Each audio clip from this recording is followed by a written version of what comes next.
my notes. Y'all, at the end of this video, there's going to be a really neat story about a family that didn't live to be old. Every one of them died of young age except for one, and there's going to be a family picture of that family at the end of the story. So be sure and watch this till the end. And don't forget to subscribe and like, push that little like button.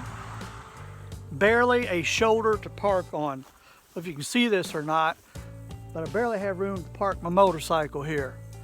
This is one of those places that I have ridden past many times, and it's a small cemetery, and you're going to see it in just a moment. It's just a little cutout here.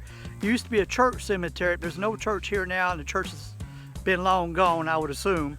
There's no sign of a church here. But this is a small cemetery with a very few people in it.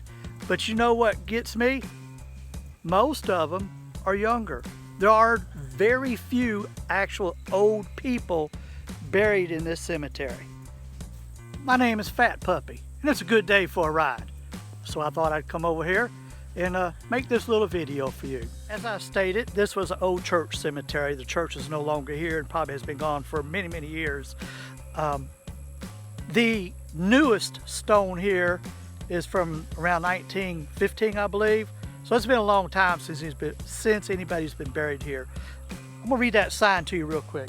It says, Salem Baptist Church Cemetery.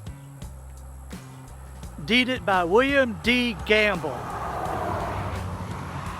He's the man buried underneath that stone. February 9th, 1894. Well, he died in 1906.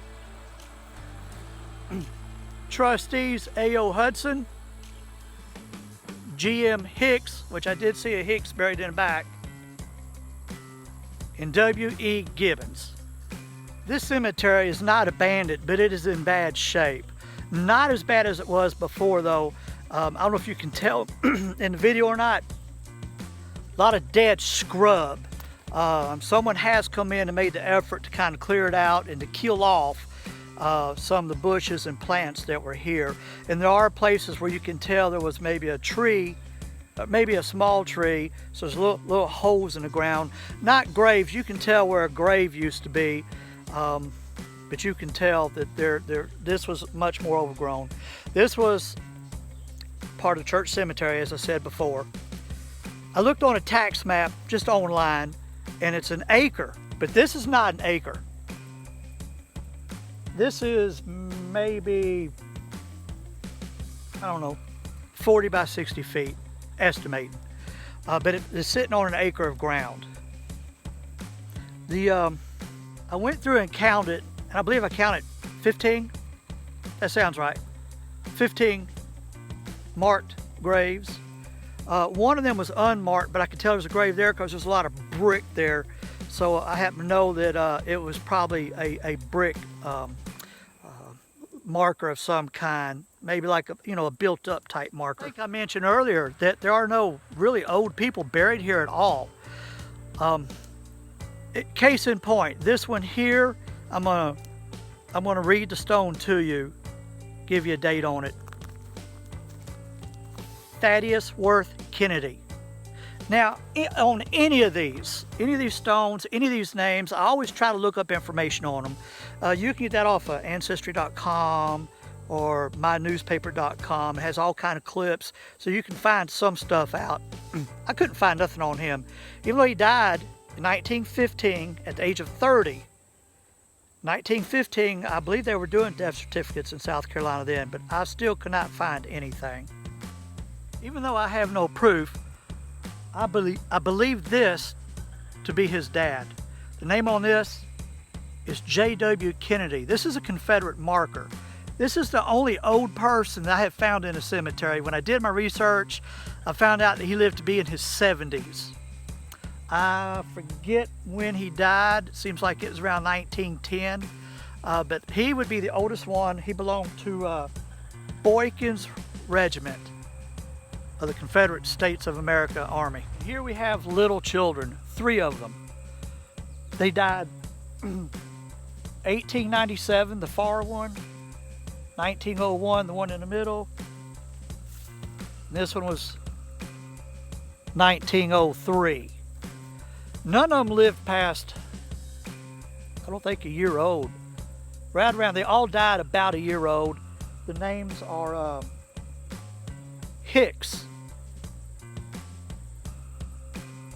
the son of George Maxey Hicks, and Belle Boyd Hicks. That right there greatly disturbs me. Can't make out the name, but at this point, that's not what disturbs me. It was knocked down.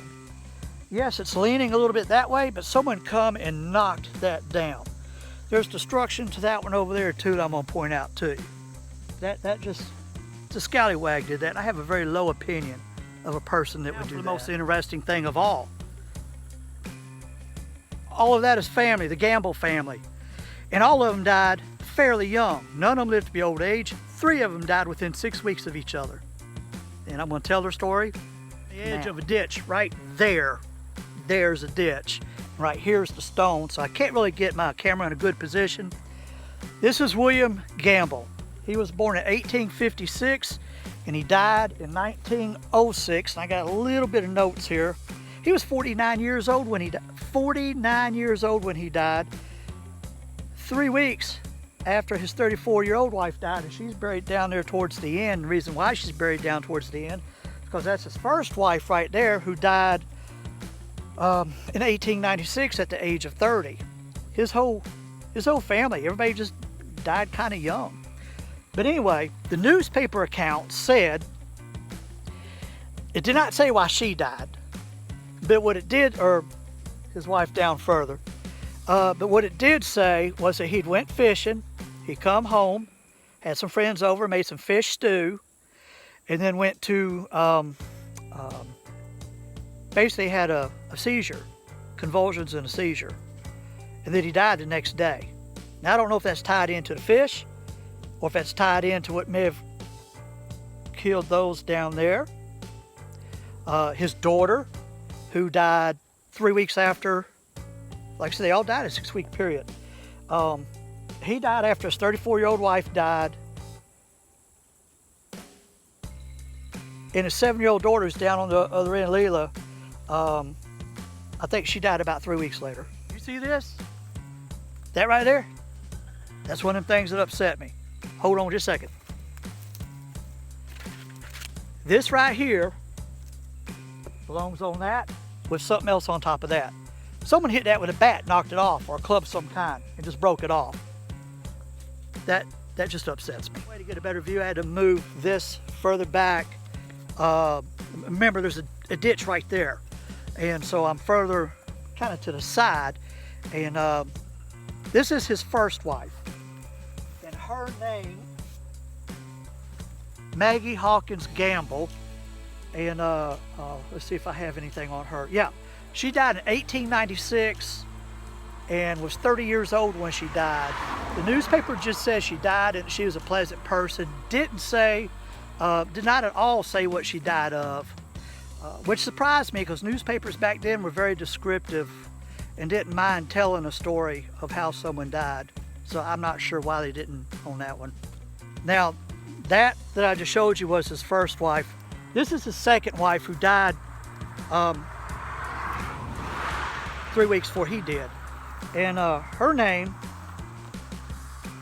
Rosa Burgess Gamble. And she was 34 years old when she died. And like it says, she died about 3 weeks after, or 3 weeks before he died. There was the youngest one. She was 7 years old when she died. She was the last one to die in that little 6-week period. The newspaper did not say why she died either. I'm not even sure I've seen anything in the newspaper about it now that I think about it. But she was also a little child, 7 years old. Don't know what she died from. And it's just a strange story about how most of this family died off. There was one, I'm going to show you a family picture here in just a second.